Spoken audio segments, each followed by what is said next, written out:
Hola asombrados, ¿cómo están? Espero que bien. No se olviden de suscribirse al canal, dejar su like para apoyar el canal y comentar si les gustó la historia.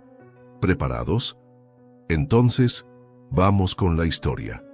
Todo el mundo muere, algunos se van rápido, otros despacio. Mi padre tomó la ruta lenta, cáncer.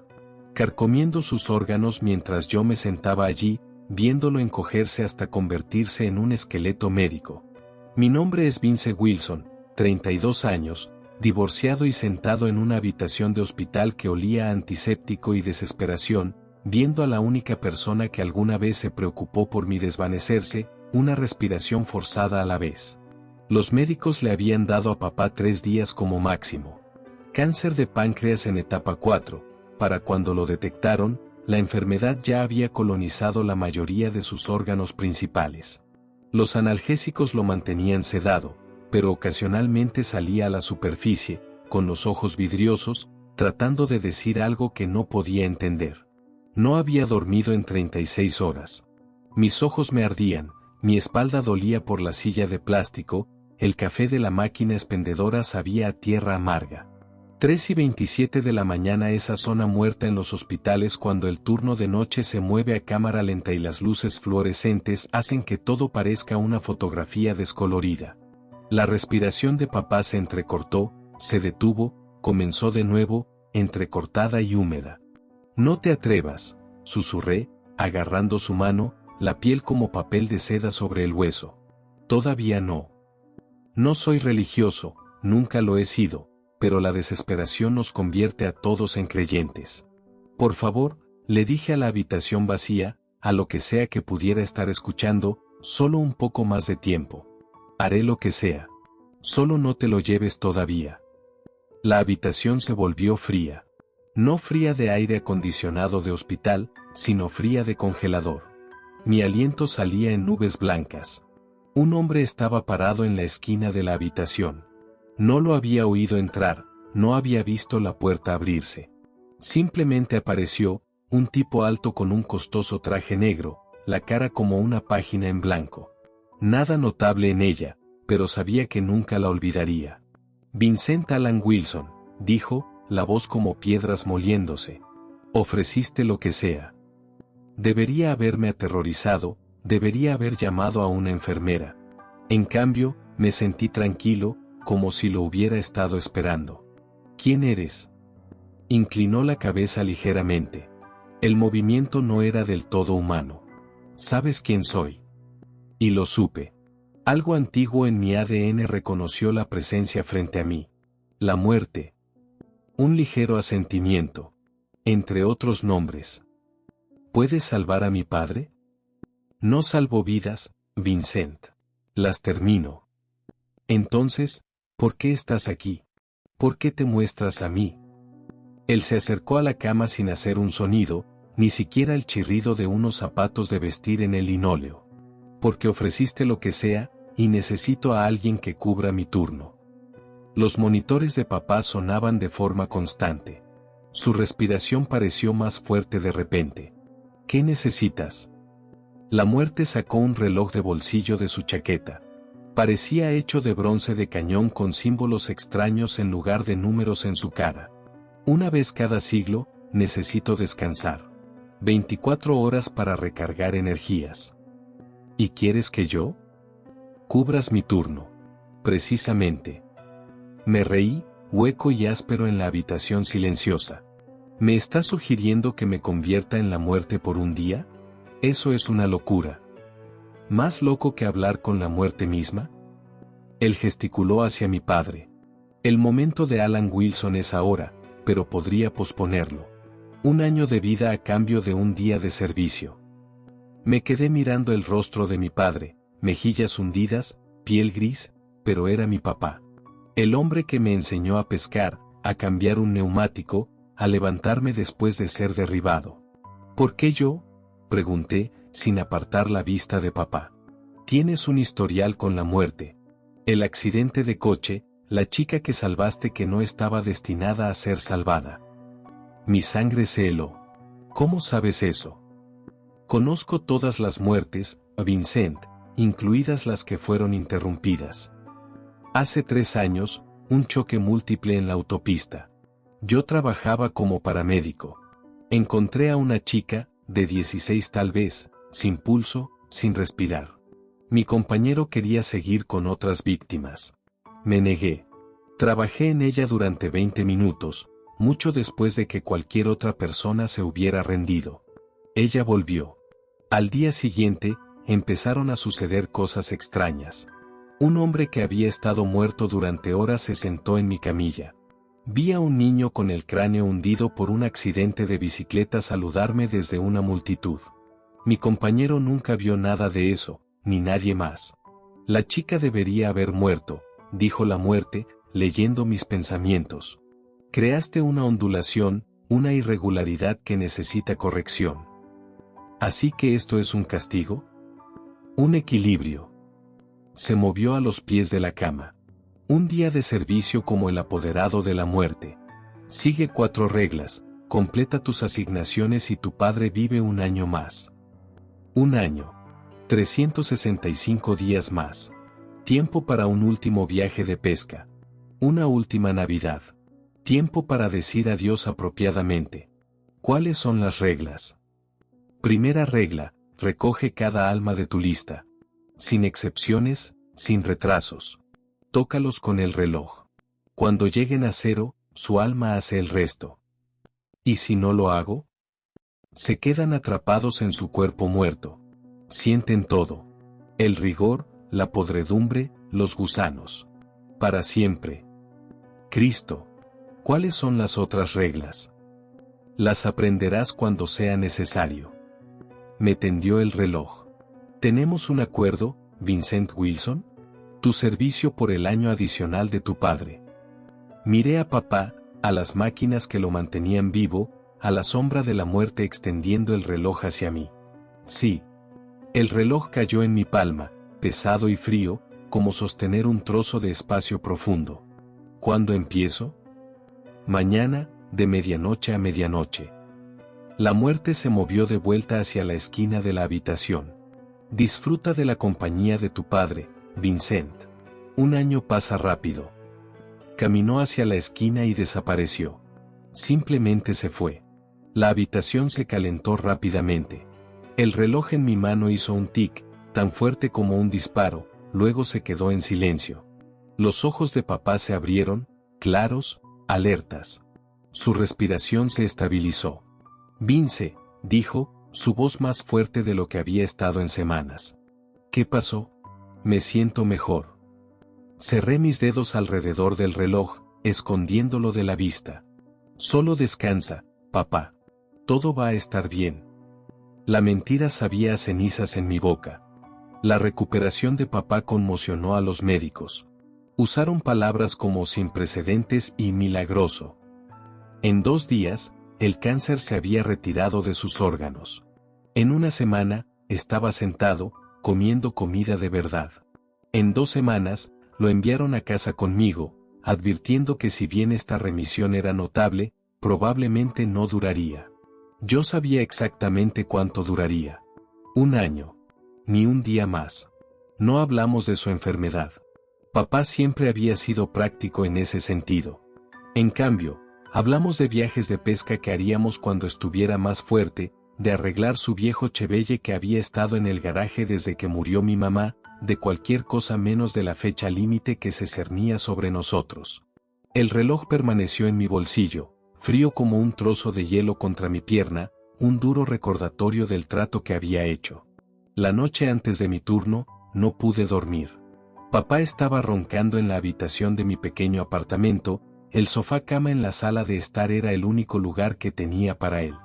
Me senté en el balcón, tomando un whisky, viendo las luces de la ciudad y tratando de convencerme de que no había alucinado todo.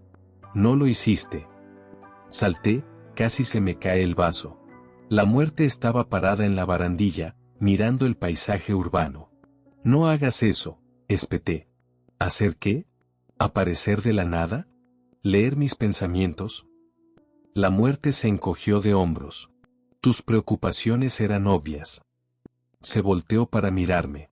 ¿Estás preparado para mañana? ¿Cómo se prepara uno exactamente para hacer la muerte? Buen punto. Metió la mano en su traje y sacó un estuche negro y delgado. Tu itinerario. Lo tomé. Dentro había un trozo de pergamino cubierto de escritura fluida, nombres, lugares, horas. Docenas de ellos, que abarcaban las 24 horas completas. Toda esta gente, ¿todos mueren mañana? Están programados para hacerlo, sí. Será tu deber asegurar que la transición sea sin problemas. Escaneé la lista: hospitales, casas privadas, calles e intersecciones, en toda la ciudad. ¿Cómo se supone que voy a llegar a todos estos lugares? No es que tenga poderes mágicos para caminar entre sombras.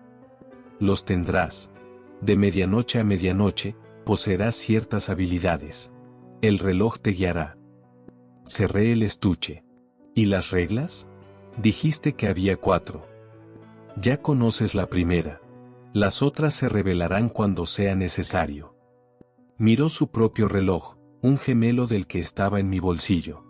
Ya casi es la hora. Te sugiero que descanses un poco. Espera. Le agarré el brazo. Se sentía sólido pero anormalmente frío. ¿Qué pasa si fallo? Si rompo una regla o me pierdo a alguien. La muerte retiró mi mano de su manga. Entonces nuestro acuerdo es nulo. El tiempo extra de tu padre se pierde de inmediato. Se disolvió en la oscuridad, dejándome solo con el estuche y un vaso de whisky medio vacío. Fui a ver a papá antes de intentar dormir. Respiraba tranquilamente, se parecía más a sí mismo de lo que lo había hecho en meses.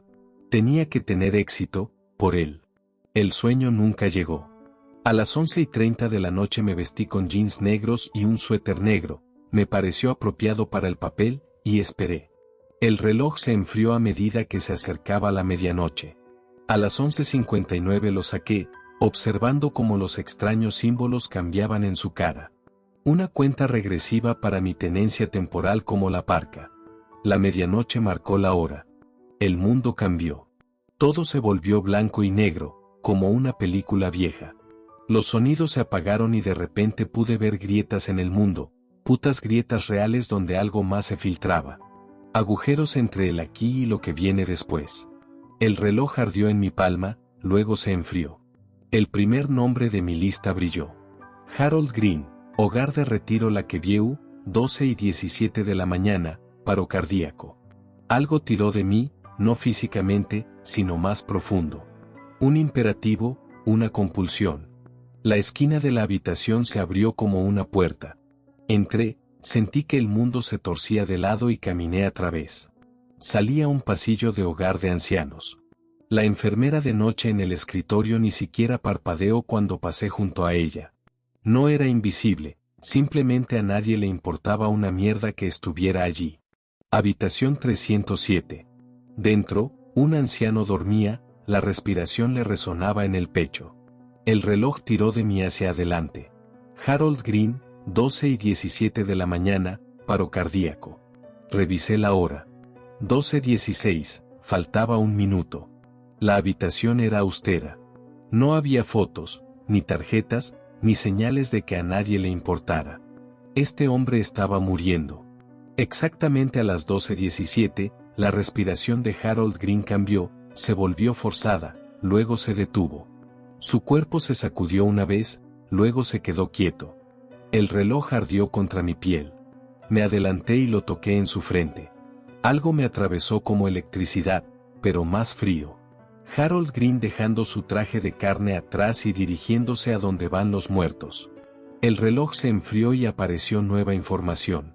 Julia Martínez, Hospital General del Condado, 12:43 de la mañana, complicaciones de la cirugía.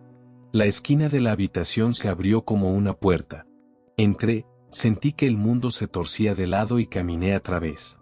La UCI del Hospital General del Condado era caótica. Un código azul en progreso.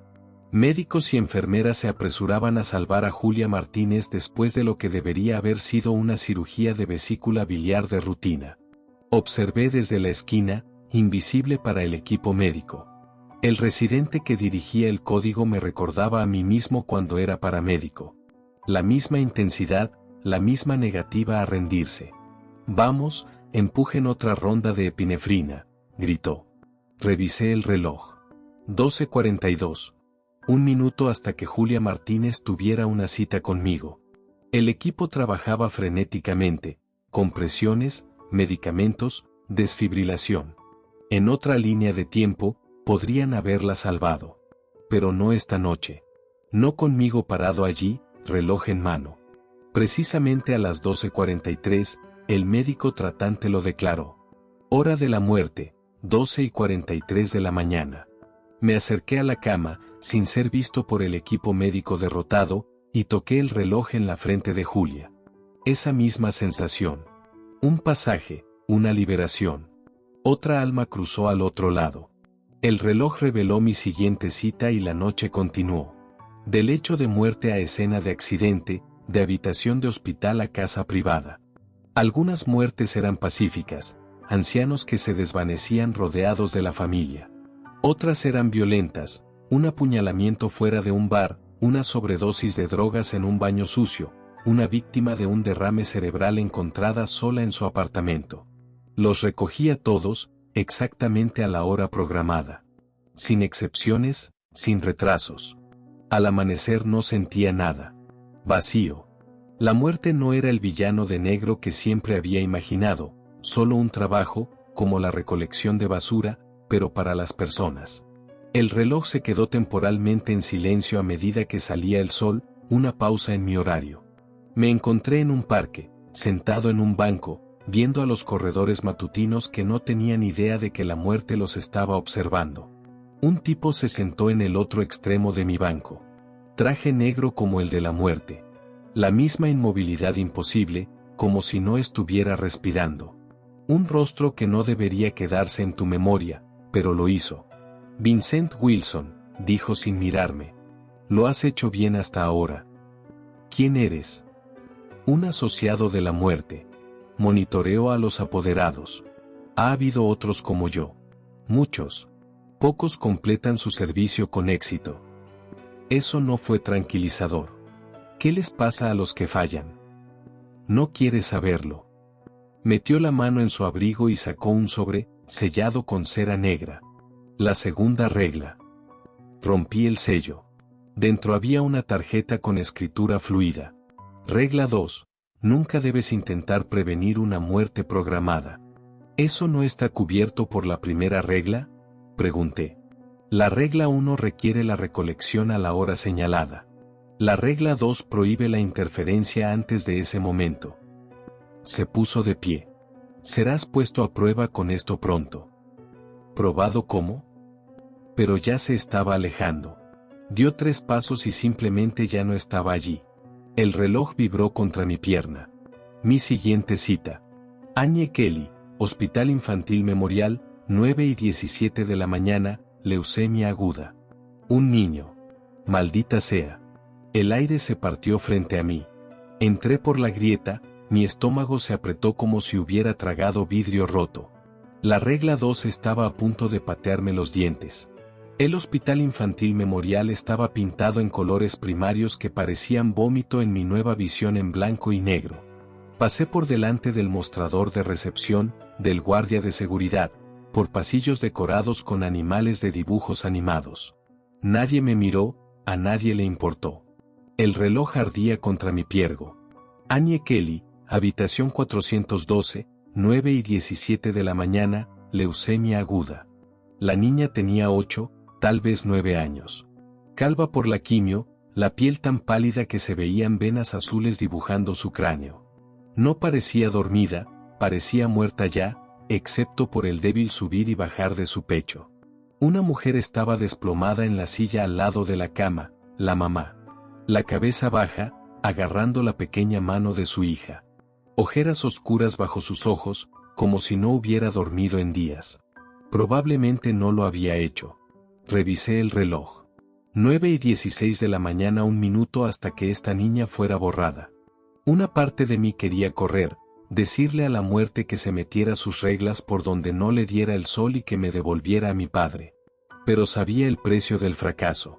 Papá caería muerto en el momento en que yo rompiera mi parte del trato. Los ojos de la niña se abrieron. No se sorprendió de verme parado allí. ¿Eres el ángel?, preguntó, la voz ronca por los medicamentos. No, niña. No soy un ángel. Sabía que vendrías hoy. No sonaba asustada. Te vi en mi sueño. El hombre de negro está aquí por mí. La madre se despertó de golpe. Annie, ¿con quién estás hablando? La niña mantuvo sus ojos en mí. El hombre de negro está aquí por mí. La madre miró directamente a través de mí, frenética. No hay nadie aquí, cariño. Voy a buscar a la enfermera. No te vayas, mami, dijo Annie. Quédate conmigo. Eran las 9:17. La máquina comenzó a sonar. El cuerpo de la niña se convulsionó 1, 2 veces. Sus ojos se voltearon. La madre golpeó el botón de llamada, gritando por ayuda. «Doctor, alguien, ayuda». El personal médico inundó la habitación. Intentaron apartarme del camino, pero sus cuerpos simplemente pasaron a través del mío como si fuera humo. Me quedé a los pies de la cama, reloj en mano, mientras comenzaban la RCP en Annie Kelly. El espíritu de la niña se elevó ligeramente de su cuerpo, conectado por un delgado cordón plateado. Me miró con perfecta claridad. «Ya no duele», dijo. Toqué el reloj en su frente. El cordón plateado se rompió. Esa fría corriente eléctrica me atravesó de nuevo mientras su alma se movía. Los médicos seguían trabajando, sin saber que estaban tratando de resucitar un caparazón vacío. «Hora de la muerte, 9:22 de la mañana», dijo uno finalmente, dando un paso atrás. La madre se derrumbó, llorando. Un sonido que había oído demasiadas veces en demasiados hospitales. Salí mientras el personal trataba de consolarla. Mi trabajo estaba hecho. El reloj cambió. Travis Miller, 1252 Elm Street, apartamento 3C, 10:04 de la mañana, suicidió. Suicidió. Genial. Entré en la siguiente grieta de la realidad, sentí que el mundo se torcía y salía un pasillo de apartamento mugriento. El tipo de lugar donde puedes oler las cenas de los demás de la noche anterior y oír discusiones a través de paredes delgadas como papel. El apartamento 3C tenía una puerta con pintura descascarada y 3 cerraduras separadas.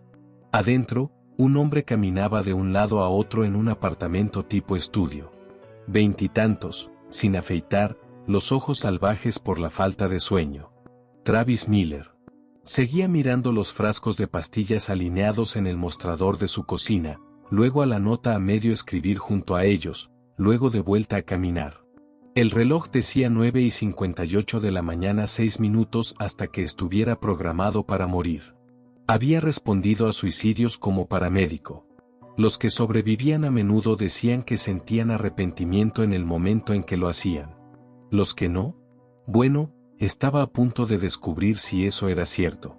Travis recogió la nota, tachó una línea, la reescribió, la dejó, recogió un frasco de pastillas, lo dejó, revisó su teléfono. No había mensajes. Esto era diferente de las otras muertes. Él no había empezado a morir todavía. No había tomado su decisión. Y según la segunda regla, no podía interferir. Pero, ¿qué contaba como interferencia? ¿Podría hablarle? No te molestes, dijo una voz desde la esquina de la habitación. El traje del parque estaba allí, observando a Travis con desinterés. No puede oírte de todos modos, continuó. No hasta que llegue su momento. Así que solo me quedo aquí y lo veo matarse. Ese es el trabajo. Es un trabajo de mierda. El traje se encogió de hombros. La mayoría lo son. Travis levantó el teléfono, marcó un número, lo dejó sonar hasta que contestó el buzón de voz, colgó sin hablar. Alguien podría salvarlo, dije. Si llamaran. Si lo revisaran. Quizás. Pero yo no puedo hacer que eso suceda. No era una pregunta. Regla 2, me recordó el traje. No hay interferencia. Travis se sirvió un vaso de agua, abrió el primer frasco de pastillas. Antidepresivos, recetados hace 3 semanas. Los tiró en el mostrador. Luego el segundo frasco, pastillas para dormir. Luego el tercero. Sus manos temblaban. El reloj decía 10:03 de la mañana 1 minuto. Travis recogió la nota por última vez, la dobló con precisión, la apoyó contra la lámpara. Luego comenzó a tragar pastillas a puñados. El reloj ardió. 10:04 de la mañana. Travis terminó las pastillas, se acostó en su cama, cerró los ojos. Su respiración ya se estaba ralentizando. Hora de recoger, dijo el traje. Pero algo andaba mal. El cordón plateado que había visto con Annie Kelly no se estaba formando. El alma de Travis no se estaba separando de su cuerpo. Todavía no está muerto. Pero lo estará. Su momento es ahora. Dudé. La primera regla dice que recojo en el momento de la muerte. No está muerto. La cara del traje no cambió, pero la temperatura en la habitación bajó. El momento varía. A veces es el punto de no retorno. Eso no fue lo que me dijo la muerte. El teléfono de Travis sonó. No se movió para contestar. Su respiración se ralentizó aún más. Prueba superada, dijo el traje, de repente tranquilo de nuevo. Felicidades. ¿Qué? Lo que has hecho.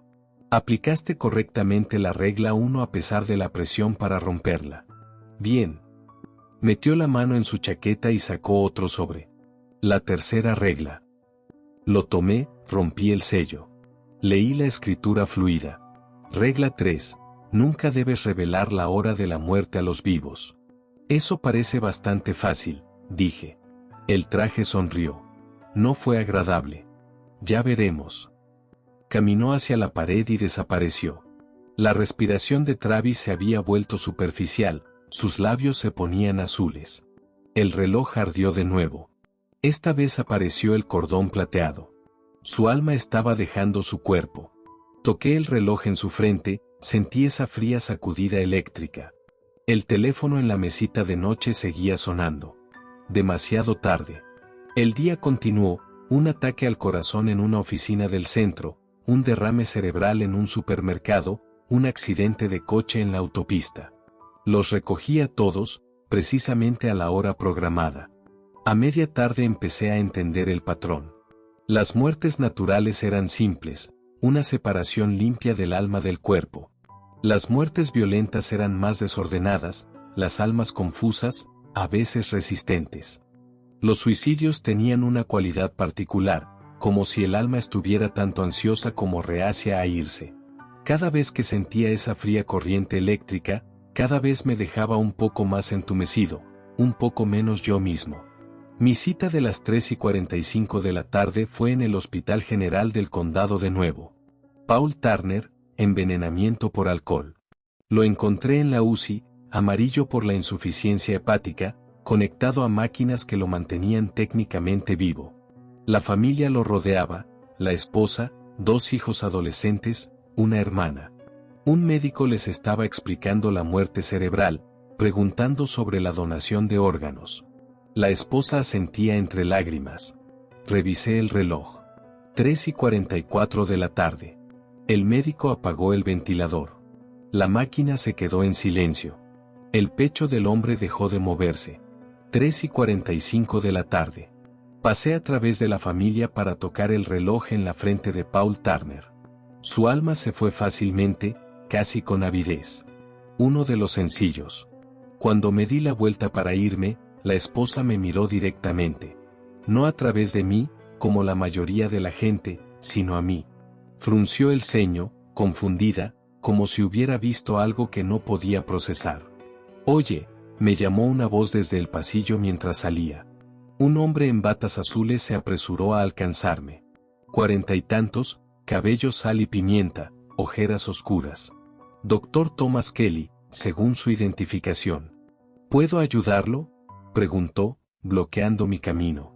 Esta área está restringida a familiares y personal médico. Él podía verme. Puta madre, podía verme. Ya me iba, dije, tratando de rodearlo. Se movió para quedarse frente a mí. No lo reconozco. ¿Es usted de la familia Turner?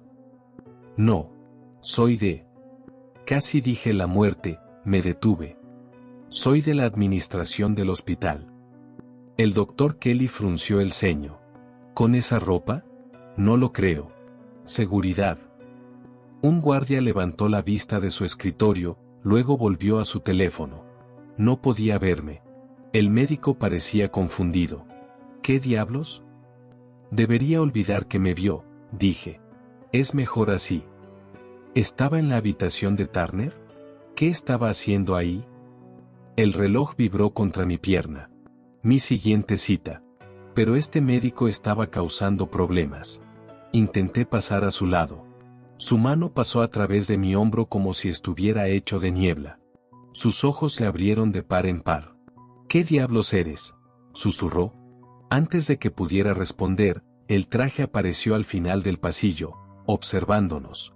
Será mejor que revise a la madre de Annie Kelly, dije, por una corazonada. Habitación 412. El doctor Kelly se puso pálido. ¿Cómo sabe lo de mi esposa? Solo una sensación. Ella lo necesita ahora. Me miró fijamente por otro segundo, luego se dio la vuelta y corrió hacia el ascensor. El traje se acercó, su rostro impasible. Eso estuvo peligrosamente cerca de la interferencia. Él podía verme. Nadie más podía verme. Algunos pueden. Aquellos que han sido tocados por la muerte antes. Aquellos que están cerca de su propia muerte. Hizo una pausa. O aquellos relacionados con un alma que has recogido.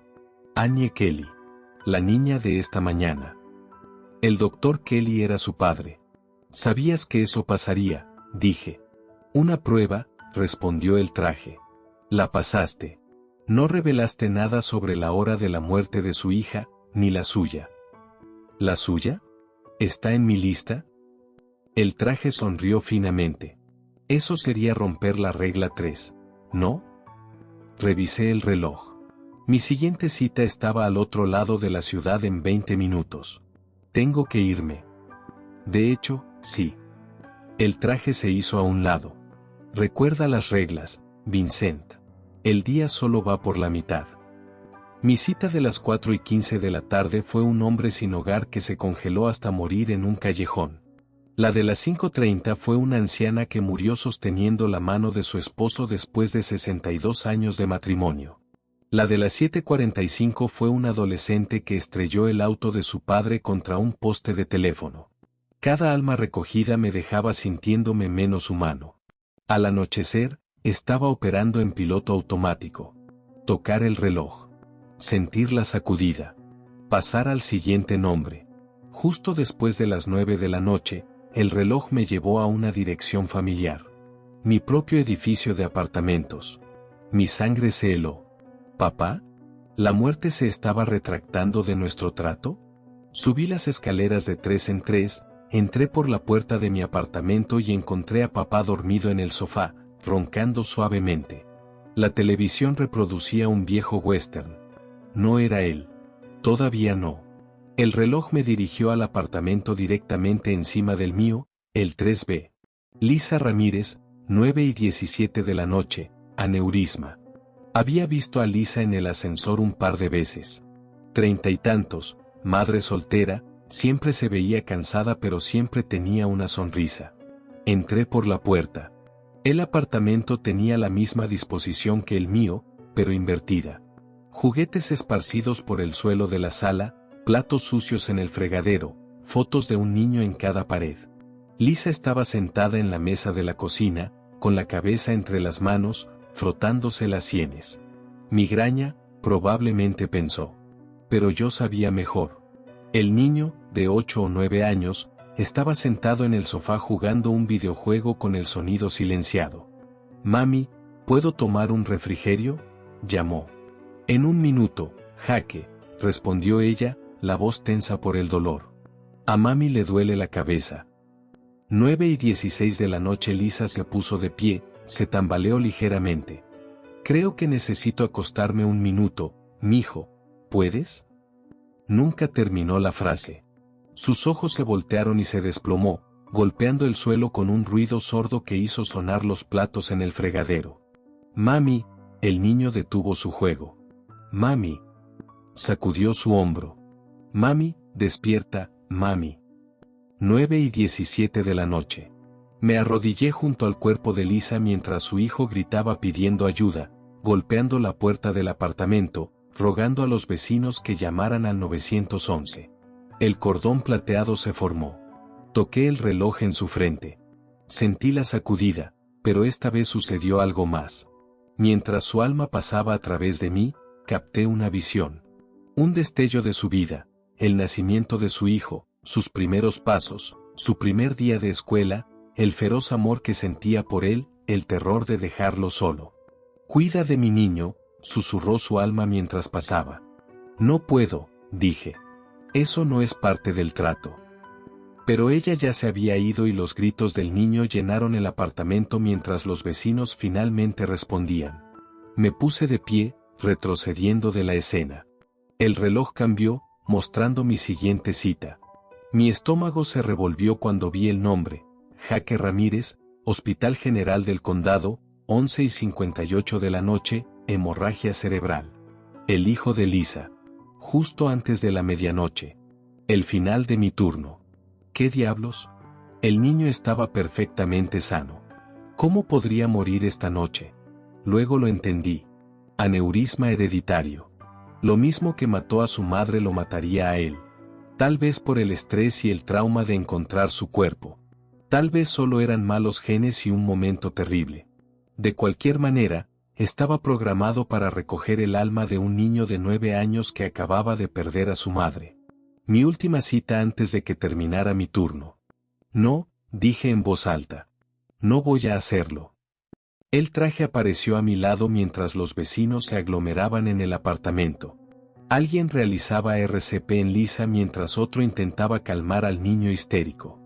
No tienes elección, dijo el traje. Que se joda la regla 1. Es un niño. Aceptaste los términos. Un día de servicio por un año de vida de tu padre. Los paramédicos llegaron, abriéndose paso entre la multitud. El mismo intento inútil de resucitar un caparazón vacío. El niño sollozó mientras finalmente cubrían la cara de su madre. Él no puede morir también, dije. No esta noche. No es tu decisión. ¿Entonces de quién es la decisión? ¿Quién diablos decide que un niño pierda a su madre y su vida el mismo día? La expresión del traje nunca cambió. Necesitarás hacer tu próxima recolección antes de que te preocupes por el niño. El reloj cambió. Mi cita de las 10:30 de la noche era en la unidad de quemados en el hospital del condado. Piensa cuidadosamente en tus elecciones, Vincent, dijo el traje. Las consecuencias son significativas.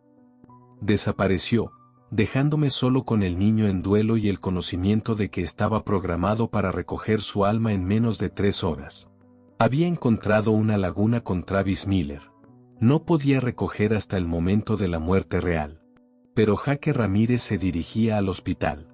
El mismo hospital donde trabajaba su padre.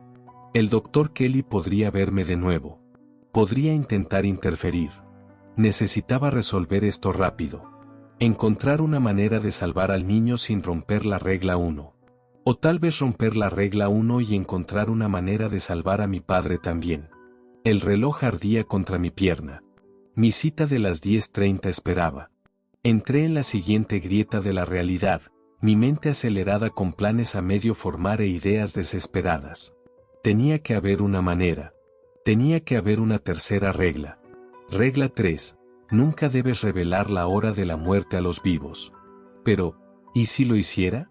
La unidad de quemados apestaba a antiséptico y carne cocida. Mi cita de las 10:30 estaba detrás de una cortina de aislamiento de plástico. Un trabajador de la construcción atrapado en una explosión de gas. El 90% de su cuerpo cubierto de quemaduras de 3er grado.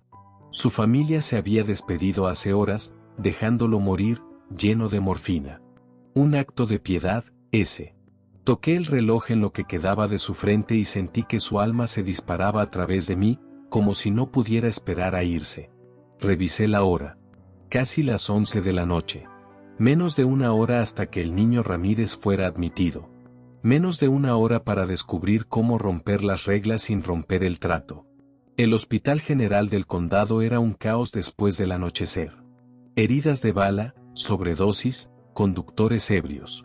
El turno de noche funcionaba con cafeína y humor negro. Encontré un rincón tranquilo en un armario de suministros, saqué el reloj y lo estudié. Los extraños símbolos se movían y cambiaban constantemente, reordenándose. De alguna manera, podía leerlos de todos modos. Nombres, horas, lugares, causas. Jaque Ramírez permanecía obstinadamente en mi lista. 11:58 de la noche. No había visto a la muerte desde nuestro trato, no había podido hacer preguntas. Pero había visto al traje y el traje siempre aparecía cuando estaba a punto de romper una regla. Sé que estás mirando, le dije al armario vacío. Necesito hablar con la muerte. Nada sucedió. Estoy a punto de romper la regla 3 ahora mismo. Le diré a la siguiente persona que vea exactamente cuándo van a morir. El aire se volvió frío. El traje salió de entre dos estanterías, su expresión sin cambios. Eso sería imprudente, dijo. Necesito hablar con la muerte real. No estoy autorizado. Deja de joder. Tráelo aquí o empiezo a revelar tiempos y fechas a todos en este hospital, empezando por el Dr. Kelly y sus hijos. El tiempo de la recolección. El traje me estudió por un largo momento, luego asintió una vez. Espera aquí. Se metió de nuevo entre los estantes y se desvaneció. 5 minutos pasaron. 10. La puerta del armario de suministros se abrió y la muerte entró. El mismo rostro olvidable, el mismo traje negro perfecto. Vincent, dijo. Te estás desempeñando admirablemente. ¿Por qué la crisis de conciencia? Jaque Ramírez. Está en mi lista. Sí. 11:58 de la noche, hemorragia cerebral. El mismo defecto congénito que se llevó a su madre. Tiene 9 años. La edad es irrelevante para mi función. No lo voy a recoger. La muerte inclinó la cabeza ligeramente. Aceptaste los términos. Cada alma en tu lista. La vida de tu padre depende de tu cumplimiento. Tiene que haber otra manera. Un sustituto. No hay sustitutos en la muerte. Mierda. Me sustituiste por ti hoy. Eso provocó una reacción. Algo parecido a la sorpresa brilló en el rostro de la muerte antes de desaparecer. Eso es diferente, dijo. No estoy evitando una recolección. Estoy delegando. Entonces delega a Jaque a alguien más. Imposible. Saqué el reloj, lo sostuve en alto. Bien. Entonces renuncio. Recoge esto. Devuélveme a mi padre. No seré responsable de la muerte de ese niño. El contrato, la jodida firma del contrato. La muerte se quedó en silencio por un momento. Podría haber una alternativa. Pero requiere comprender la cuarta regla. ¿Cuál es? Metió la mano en su chaqueta, sacó un sobre, me lo entregó. Rompí el sello. Saqué la tarjeta. Regla 4. Debes aceptar que cada muerte tiene un propósito. ¿Qué propósito tiene la muerte de un niño de 9 años? Exigí. Eso es lo que necesitas entender. La muerte gesticuló hacia el reloj. Mira más a fondo. Miré los símbolos cambiantes, concentrándome en el nombre de Jaque Ramírez. Los símbolos se reordenaron, mostrándome algo nuevo. Una conexión. Una línea que unía su nombre con el de otra persona. Dr. Thomas Kelly. El padre de Annie Kelly. No entiendo. Thomas Kelly estará de turno cuando el niño llegue. El mismo médico que perdió a su hija esta mañana intentará salvar a este niño esta noche. Tendrá éxito. ¿Pero mi lista? El niño está programado para morir. Sin intervención, lo hará. Pero a diferencia de mis deberes regulares, un apoderado abre posibilidades. Oportunidades para la desviación. ¿Estás diciendo que podría salvarlo? Estoy diciendo que Kelly podría salvarlo, si se le motiva adecuadamente. Si alguien rompiera la regla 3 y le dijera exactamente lo que se avecina y cuándo. Miré a la muerte. ¿Quieres que rompa las reglas? Quiero que las entiendas. Las reglas existen por un propósito. También lo hace romperlas, a veces. Esto se siente como otra prueba. La muerte casi sonrió. Todo es una prueba, Vincent. Para eso es la vida. La puerta del armario de suministro se abrió. Una enfermera entró, fue directamente a un estante sin vernos, agarró un poco de gasa y se fue. Necesito saber algo, dije. Si salvo a Jake, ¿qué le pasa a mi padre? El contrato se mantiene. Un día de servicio por 1 año de su vida. ¿Y estás bien con que yo rompa la regla 3? La muerte se enderezó su traje ya perfecto. Nunca dije eso. Romper las reglas tiene consecuencias.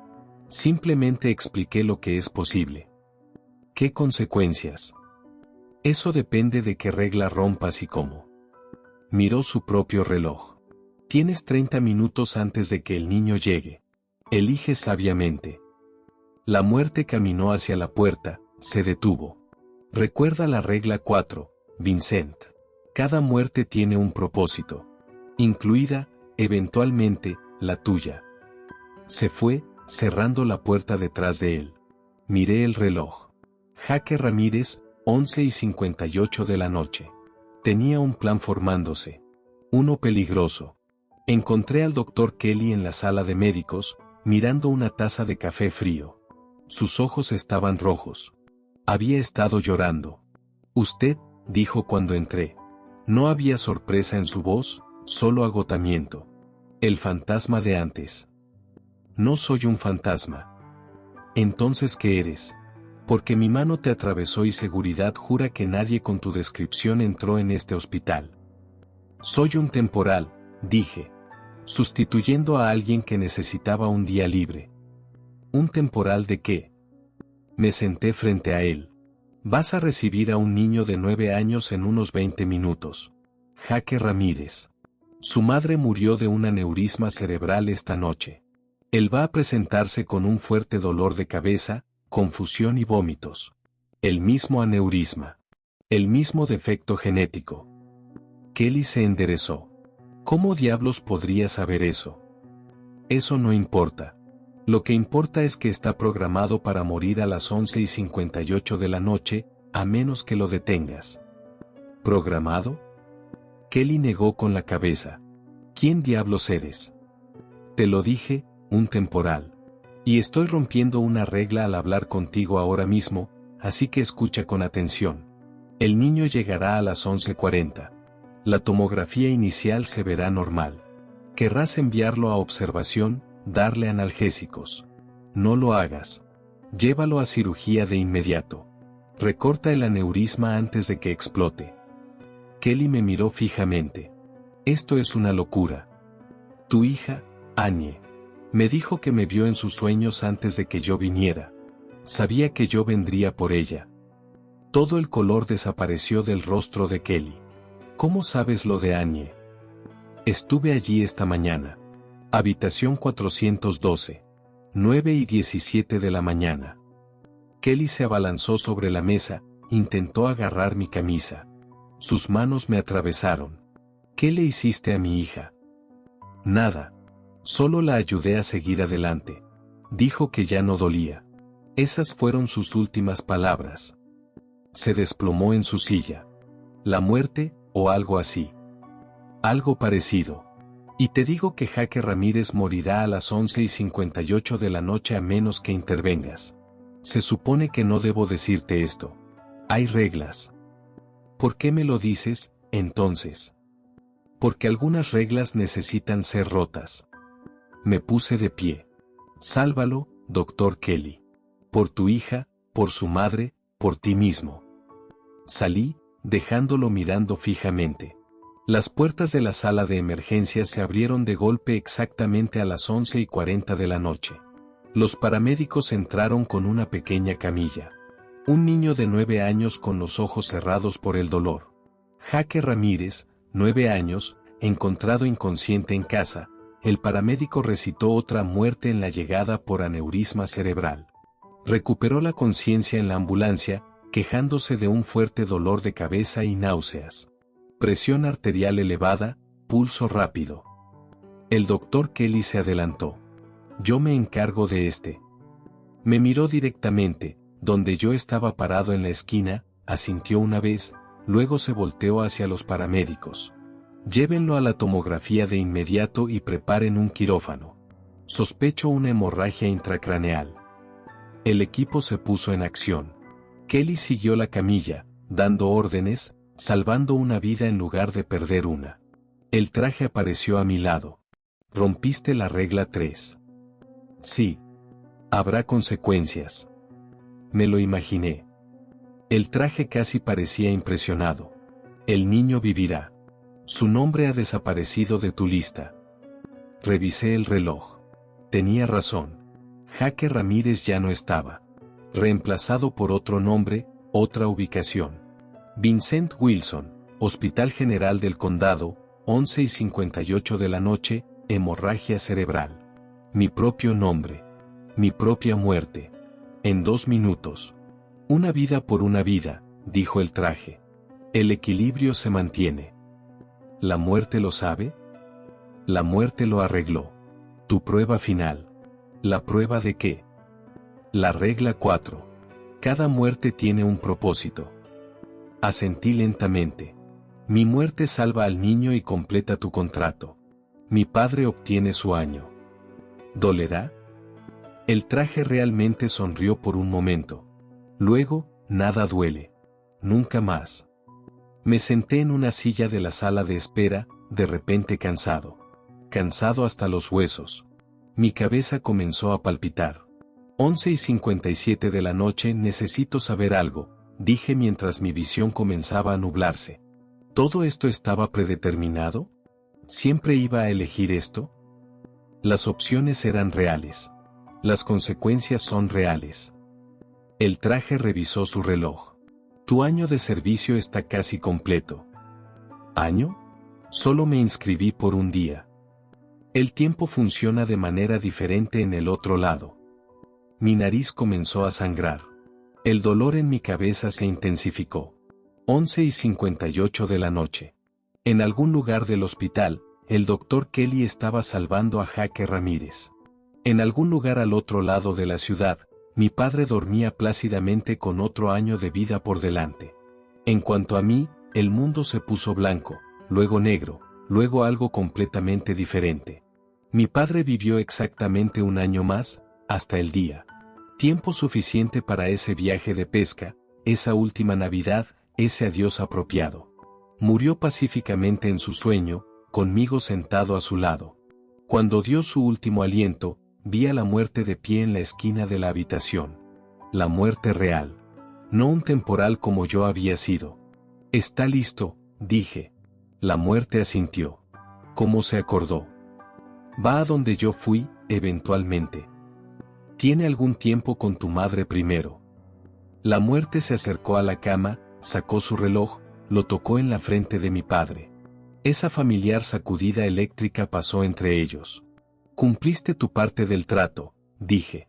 Tú también, dijo la muerte. La muerte se guardó el reloj. ¿Cómo encuentras tu nueva posición? Me enderecé mi traje negro, revisé mi propio reloj. Todavía el mismo metal antiguo, todavía cubierto de símbolos cambiantes que de alguna manera podía leer. Desafiante, admití. Pero le estoy cogiendo el tranquillo. ¿Las reglas? Las recuerdo todas. Especialmente la 5ª regla tácita. La muerte levantó una ceja. ¿Cuál es? A veces tienes que romper las reglas para entender por qué existen. La muerte casi sonrió. Hasta el próximo siglo, Vincent. Desapareció en la esquina de la habitación, dejándome con el cuerpo vacío de mi padre y una lista completa de almas para recoger. Cada siglo, la muerte se toma un día libre. Un año sabático, si se quiere. Soy su reemplazo permanente. Su suplente. Su sucesor en entrenamiento. Porque resulta que la muerte no es una persona. Es un trabajo. Y yo soy el siguiente en la fila para la promoción. Mi reloj vibra. Otra alma que recoger. Otra regla que seguir. O que romper, si es necesario. Me meto en la sombra más cercana y vuelvo al trabajo.